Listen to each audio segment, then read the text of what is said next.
Lisod jud dadak po ng ulok-ulok. Kay imong kumpare, sulod gawas man tong ulok-ulok sa kulungan ni mama. Anak pa ganito si mama nga. Ibalik kong sulod. Imong ulok-ulok kumpare, paspasi. Ba, sakot pa. Lisod ng ulok-ulok. Ngano na kayo makangisaw, ha? Ngano? Nga anak pa ganito si mama nga. Kumpare, kusuga mo labok sa imo ang ulok-ulok.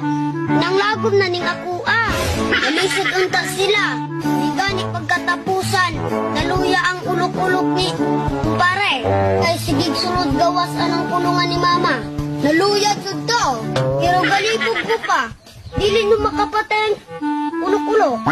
Nga ano man dili magkamatay, nga kusog man ka ng pagkalabuka. Ingana man si mama og gitagaan ni mo kinabuhi akong tibuok kalawasan. Ayan, gede.